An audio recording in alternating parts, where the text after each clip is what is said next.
Lulu's snark lets Sidwell in the door, and Ava feels threatened by Belinda. Dante has some tough news to share, possibly with Alexis, who insists they need to know the truth. It seems to be about confirming that Cyrus murdered Sam, and she's eager to understand why, though it's bound to be an ugly story. Anna Dane is demanding someone's presence at the PCPD, and I suspect that call is for Jason Morgan, especially since Cyrus's cabin looks suspiciously clean and he's gone missing. Kai has some words for his friend Quinn, the one who was nasty and blamed Trina for his injury, claiming she distracted him. But Kai makes it clear that Trina is actually the one helping him hold it together during this tough time.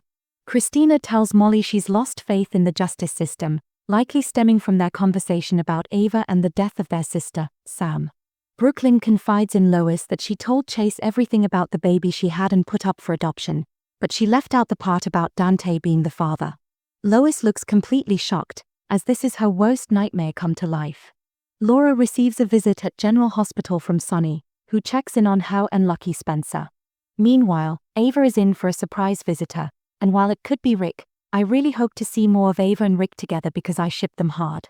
At Bobby's diner, Joe's is really struggling because of the whole I murdered a guy situation, and Trina is curious about what's happening. However, Joe's isn't ready to share and is making excuses for why she doesn't have her phone. Remember, Jack Brennan took it to erase any trace of her at that cabin in case they tracked her digital footprint. Luckily, Joe's manages to steer the conversation towards Kai instead of her own troubles. Meanwhile, Laura expresses her concerns to her brother Martin, worried that none of them are safe as long as Cyrus is still out there. Thankfully, we know his corpse is out there somewhere, but we just don't know where yet. On Tuesday, February 2nd, Carly and Brennan discuss their new relationship, and he probably feels secure since he made Josslyn promise not to tell her mother anything.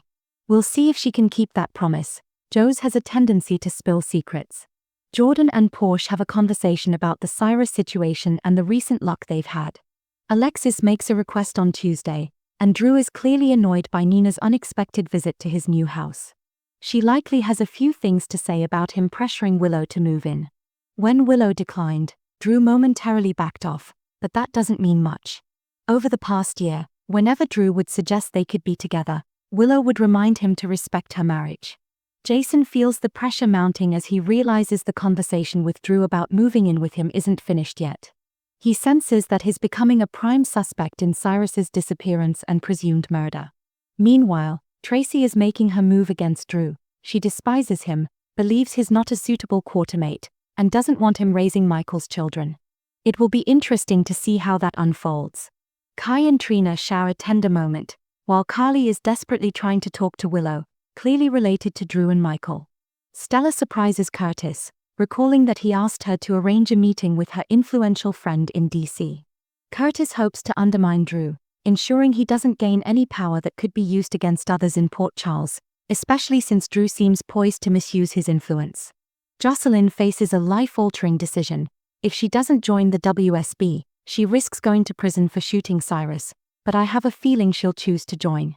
Chase surprises Brooklyn with a suggestion. On Thursday, Sonny receives a warning, Carly is visibly shaken, and Dante offers Chase some advice, likely regarding the Brooklyn situation. I can't help but wonder if Chase will reveal that BLQ was pregnant in high school, which might catch Dante off guard since he was involved with her back then. However, it's worth noting that there's a significant age difference between the characters that has been smoothed over for this retcon storyline. Lulu, on the other hand, is feeling suspicious about something. Meanwhile, Trina confides in Aunt Stella about her own issues.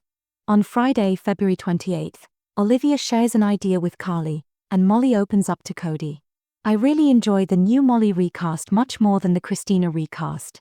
Honestly, I try to avoid getting involved in actors' personal lives or their online opinions because that can affect how I view their performances.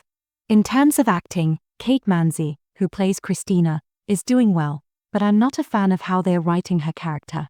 On the other hand, I'm really enjoying both the actress and the writing for Molly in this latest version. However, I'm disappointed that Taj Bello has been sidelined and is off contract as TJ. That's frustrating. Isaiah has some questions for Jordan, and Kristina is arguing with Ava on Friday. Surprise, surprise. Meanwhile, someone is offering Sasha an apology. From March 3rd to 7th, we'll see Lois spiraling into panic mode. If Chase is telling BLQ to find the child she gave up, Lois is sitting on a life-changing secret that could alter Brooklyn's past, present, and future. Gio, who has been lied to his whole life, didn't even know he was adopted, and the fact that BLQ has always known is going to be shocking. Kristina's aggression towards Ava is escalating, and there may be some threats. At the same time, Kristina is hiding her anger and vendetta mindset from her family, while the Cyrus drama has everyone distracted, so they might not realize how much Kristina is spiraling. Lulu's heroism is raising his status in Aiden and Liz's eyes, and it seems like he's finally overcome the urge to run now that Lucky nearly lost Liz. I don't think he can stay away from her. Ava turns to Rick when Kristina's antics are escalating, and Lulu is grappling with a fresh wave of guilt after discovering that Cyrus killed Sam, along with the reasons and connections that tie it back to her and his larger mission. Meanwhile, Jason might face accusations in the coming weeks regarding his involvement with Cyrus. Dani could catch Jason off guard by saying that if he did take out Cyrus, she's glad he did it. Anna won't have any solid evidence against Jason, but she's also far from realizing that Josslyn is the true killer. The real murderer might even clash with Jack Brennan if Jason becomes an official suspect. Additionally, Sidwell is in a tough spot because last week, Lulu messed up with the supplier of the rare mineral they need for their new product due to her sharp tongue on the phone, which Brooklyn tried to smooth over. It seems that deal is likely to fall through, leaving Sidwell as their only option.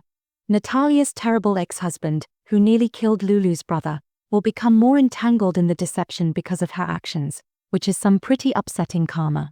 Thank you for being a loyal listener.